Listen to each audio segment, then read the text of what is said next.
if you do this right, you can actually see the snowballing effect where there's this exponential growth of your royalties and of your placements. There's this chart. I've been tracking my placements, and it's slow and steady in the beginning. And then you see in just actually literally the last 3 or 4 years, this exponential bumping up of it all coming up very, very, very quickly. So you are the expert in this space. And so I want to go through your best advice for someone watching this who wants to get their music placed in TV, film, games, and we'll kind of make this the game. Okay, so I'm gonna give you something that I teach that I think is the best method. Give me your feedback on whether you agree with it. Is there something different that you do? Okay.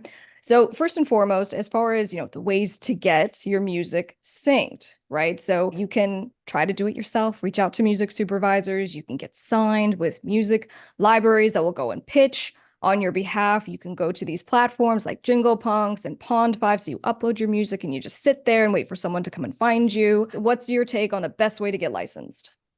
Well, I teach what I know, and what I did in my career starting in 2008 was partner with production music libraries. So that second option you had said. There are pros and cons to it. It's not all amazing and great, but it was what I did. It's what worked, and I still think it's viable. I don't think it's like too late to get started with it, although the strategy does need to change, as I indicated before. But the main advantage I feel with working with production music libraries is one, they're looking for you.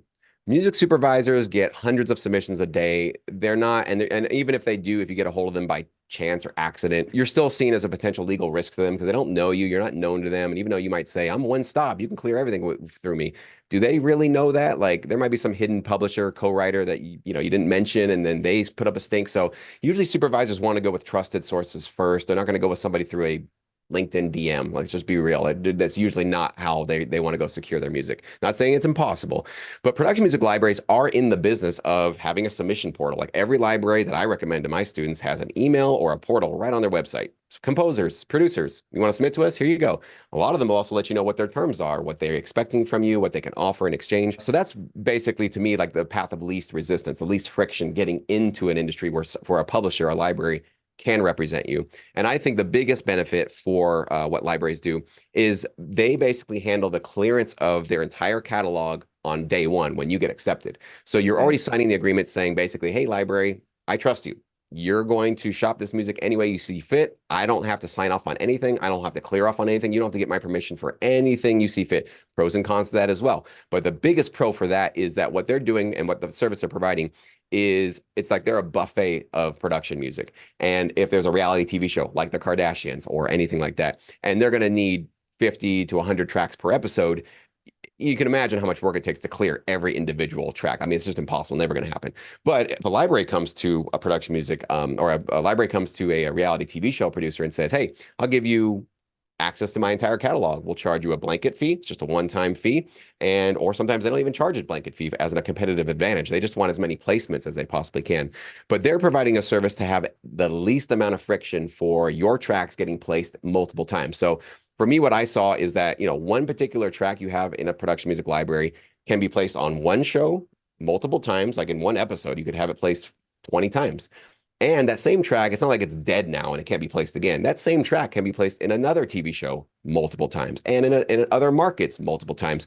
So if you do this right, you can actually see the snowballing effect where there's this exponential growth of your royalties and of your placements. And that's definitely what I've seen in my career. I actually put out a video showing that there's this chart. I've been tracking my placements, and it's slow and steady in the beginning. And then you see in just actually literally the last 3 or 4 years, this exponential bumping up of it all coming up very, very, very quickly. And that's a result Love of that. sticking with it and just Yep. not giving up. That's pretty much all of my best advice is if you really are serious about this, just show up, because you're not going to get everything right. Not everything's going to go well for you. You're going to get rejected.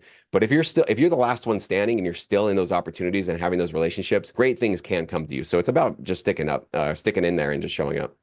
Okay, so my next best tip will be in regards to One Stop. We'll explain what that is. But before I get to that, so you mentioned a placement in the Kardashians, huge show. And funny enough, I actually had a lot of success using royalty-free music platforms like Jingle Punks, Pond5. And I actually ended up getting in a very short period when I got on these platforms, I had like an Olympics placement, Dance Moms, Bad Girls Club, like some pretty good stuff. So you just never know where it's coming from. But in any case, tell us a couple more of the placements that you've received.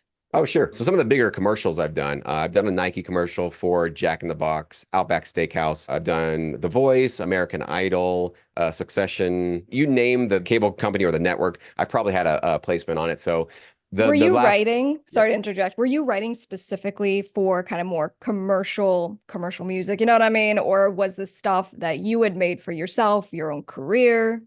great question. No, my career was 100% in sync, dedicating myself to writing music for production music library. So we call it production music for a reason. It's not for the general public. We have to structure our tracks a specific way. There are certain styles of music that get placed more often. We can definitely talk about some of those kind of golden rules that I teach my students. But yeah, I have been 100% focused on creating music that's specifically designed and marketed to try to fly off the shelf as much as possible into a reality show or a commercial or something like that.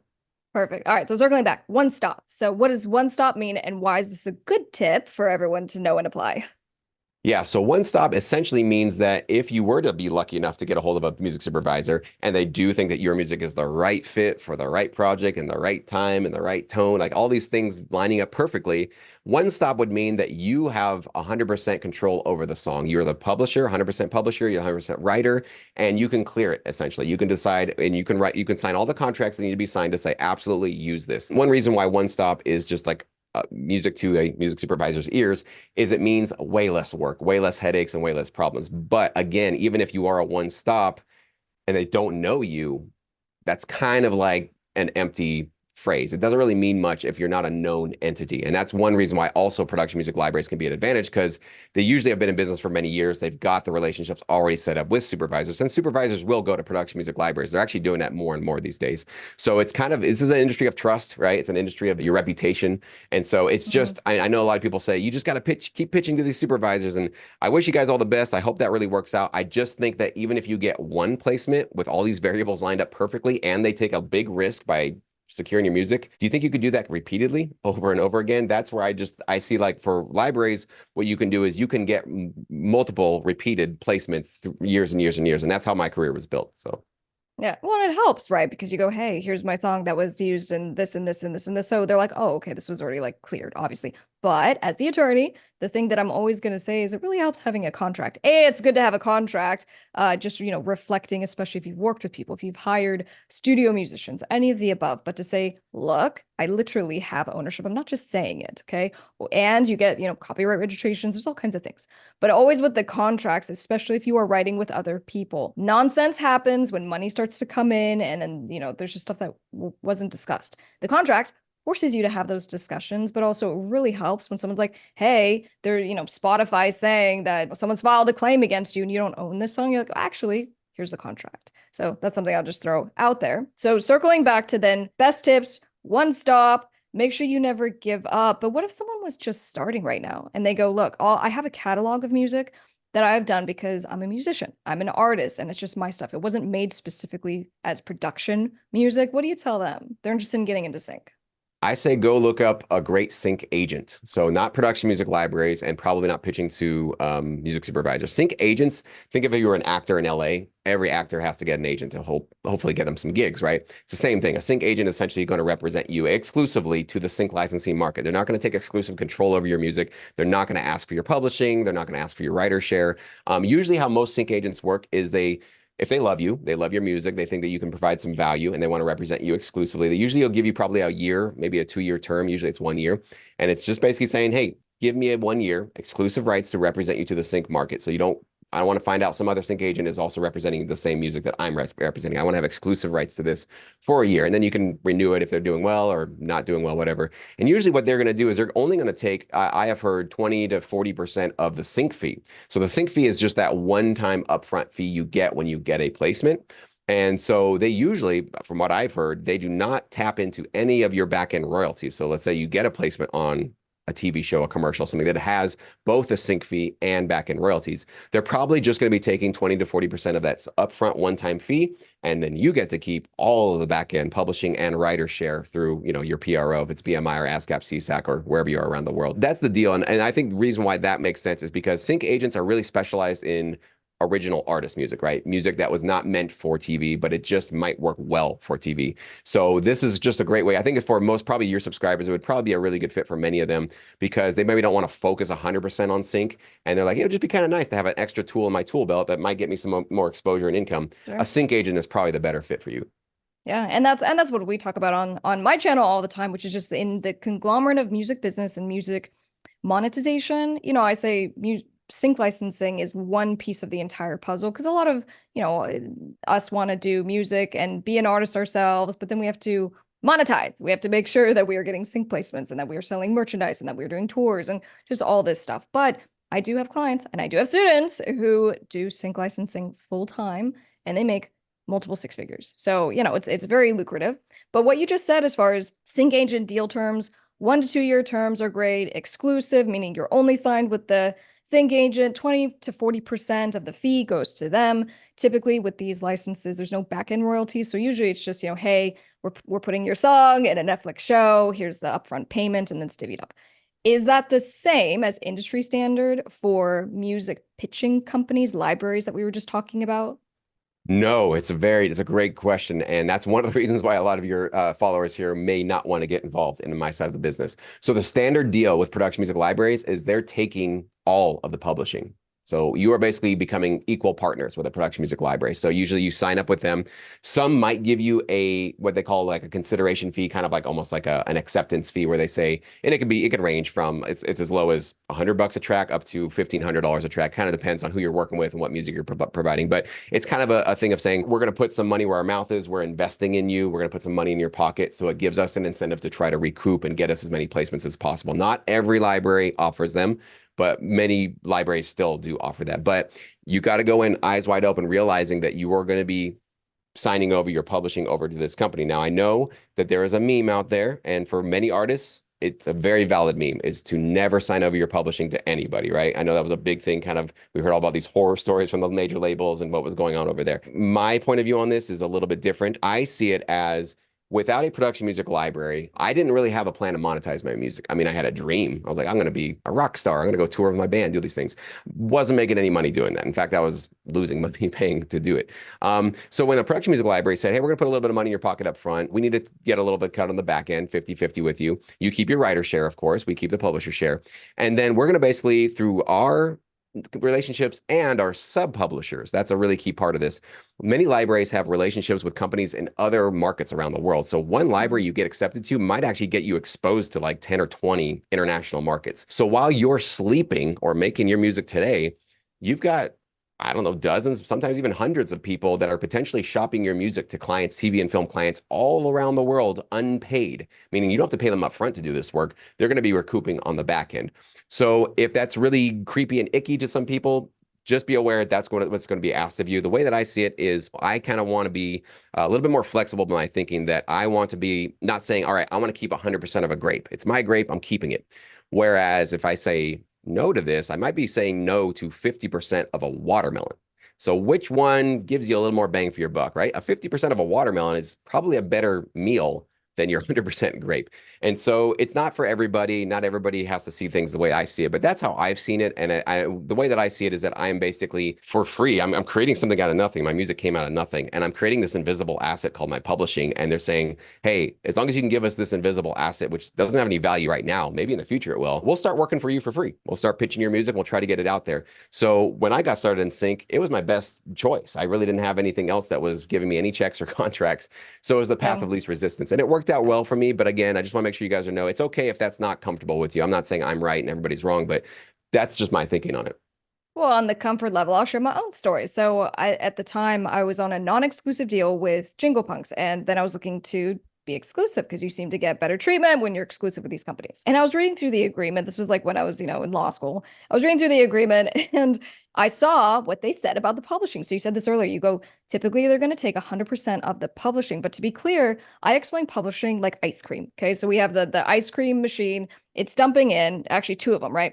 And so in the publishing bowl, we have vanilla and chocolate. The vanilla is the publisher's share of publishing. And then the chocolate is the writer's share of publishing, which makes up the entire publishing, right?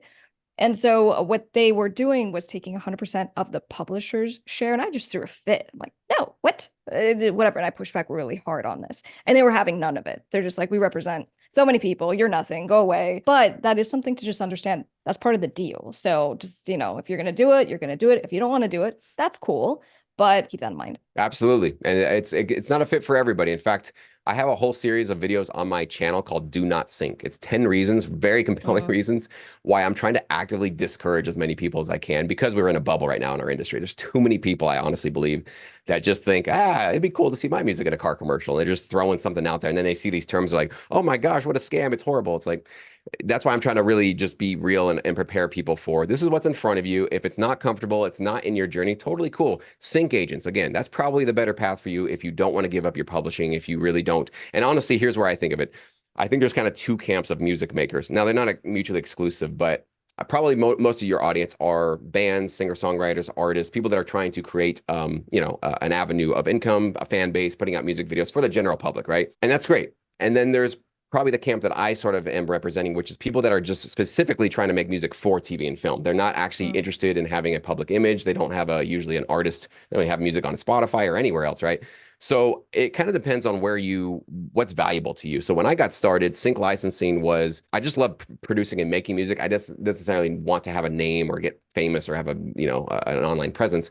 I just love the idea of I can go make some cool, fun hip hop rock beats and you'll pay me for it and I'll see it on TV. Like, this is the coolest thing ever. Like, and I can just do it from home. I don't have to be hustling and bustling in Hollywood and all the nonsense that goes on with all the studios and gigging and all that stuff. So I was like, I'm just going to do this. So for me, it was just a natural fit for my personality, for my values, and for what I really wanted to get out of my music career. But of course, I'm not everybody. So yeah, it's definitely something worth thinking about deeply. What do you really want to get out of this? Ever dream of getting your music into TV, film, and games? Well, it's easier than you think. And here's what I put together for you.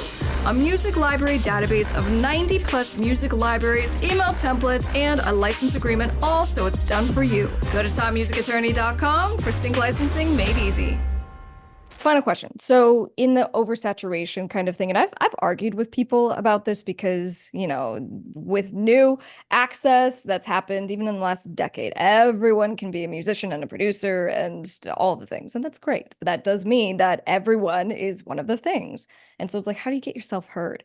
And I just go like, I literally reject that whole premise in even just regards to being a musician, because I go, what other people are doing has nothing to do with you. There are billions of people in this world, and all we need to do is find the subset of people who dig your music, and you can do that. And we build your audience, we do all this stuff. So with sync licensing, as far as this is something you're very dedicated to, you've had a lot of success with it. So for someone who's like, all right, I'm ready to do this, I'm excited, just some words of encouragement on why they should continue down this path. I guess I would go to, you really got to do some soul searching on how bad do you want this thing? And I'll be honest, I think the main reason why I succeeded was I was desperate in the beginning. I got some talent. I'm not going to just undermine that I don't have some talent. I do have some talent. I got some natural ability. I've honed my skills. I've gotten better and better over the years. But honestly, my start to this industry was coming from a startup company that was a living hell and gave me stomach aches going into work, coming home from work, hating my bosses, hating the scenarios and then just feeling really depressed about like, is this what because it was kind of like, fresh out of college going like, all right, eyes wide open. And I went to school for the music business as well. And I'm getting in this industry going like,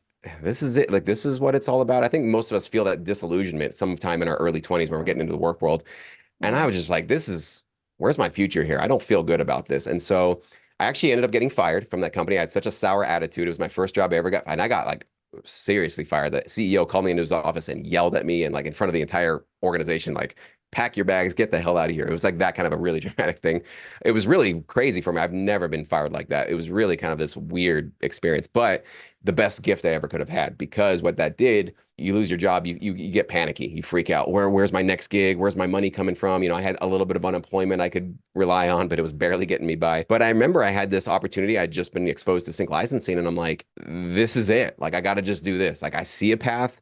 I'm getting checks, I'm getting contracts, I'm building relationships, I'm getting better at this. I believe in myself. I think I just need to do, and literally like that desperation of like, I will literally do anything to avoid going back to that work world. I will clean toilets, I'll sweep alleys, I'll do anything, literally anything, to avoid having to walk into a place and pretend like I respect bosses and managers that I just don't, and be a part of a company mission that I just don't really believe in. So honestly, that desperation was enough for me to get my butt out of bed most days when I didn't feel like it, or just keep making music. So I'll be honest, that's why I've said it's like this 3 to 5% of people that are really going to do well in this. Now, I'm not saying, definitely not saying quit your job and put all in on sync licensing and make yourself in a desperate situation. That is very irresponsible, especially if you have like a family and, obligations. No, definitely don't do it. You better believe that there are other people trying to get involved with this, and they are hungry as well. So it's a marathon, not a sprint. So I know that if you first hear about sync licensing, maybe you stumble across my channel, and you're like, oh, I could do this.